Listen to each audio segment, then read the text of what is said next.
کوئی ایک بال بھی خشک نہ رہ جائے۔ اب جس بندے پہ غسل فرض ہوا ہو تو غسل فرض ہونے کے کئی اسباب ہیں، وہ اسباب جاننا اس کے لیے ایک الگ وقت چاہیے، انشاءاللہ اسی اس کو جو بیان کریں گے۔ لیکن اس پہ غسل فرض ہو جائے ان کو یہ 3 فرائض پورے کرے گا، سوائے اس کے کہ ایک بندہ حالت روزہ میں ہے اور اس پہ غسل فرض ہو جاتا ہے تو وہ نہ غرارہ کرے گا، نہ ناک میں نہ پانی چڑھائے گا نرم ہڈی تک، بلکہ صرف جو ہے وہ سارے جسم پہ اچھے طریقے سے پانی بہائے گا کہ کوئی ایک بار بھی خشک نہ رہ جائے۔ اسی طریقے سے اگر کوئی بندہ سحری کے وقت اٹھتا ہے اور اس پہ غسل فرض کرنے کی غسل فرض ہے تو وہ بندہ اگر غسل کی طرف جاتا ہے تو وقت اتنا کم ہے کہ وہ آگے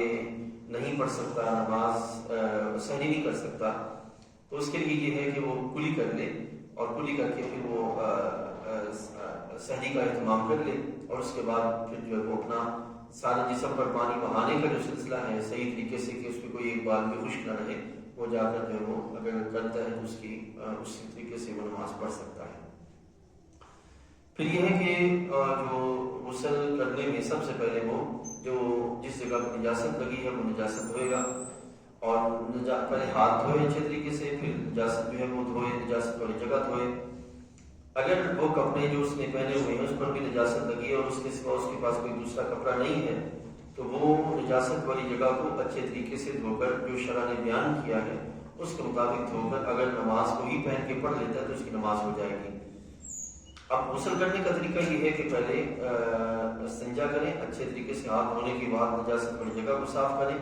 اس کے بعد پھر ہاتھ دھوئیں اور پھر جو وہ غرارہ کریں 3 دفعہ کلی کر کے، اور پھر ناک میں پانی چڑھائیں، پھر جو ہے وہ وضو کریں۔ اگر کوئی بندہ وضو نہیں کرتا اور مسنون 3 فرض پورے کر لیتا ہے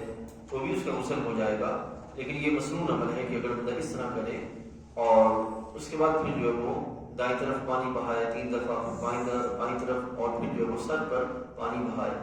اور اس پانی کی بہاتے ہوئے اس چیز کا اہتمام ضرور کرے کہ جو جوڑ ہیں اور وہ جہاں پہ جو ہے تہ بن جاتی ہے جسم کی تو وہاں پر پانی بہانا یہ بہت ضروری ہے کہ کہیں بے خبری سے وہاں پہ بال خشک نہ رہ جائے اور اس سے جو ہے وہ نماز یا غسل جو ہے وہ صحیح طریقے سے پورا نہیں ہوگا۔ اللہ تعالیٰ سمجھ عمل کی توفیق عطا فرمائے۔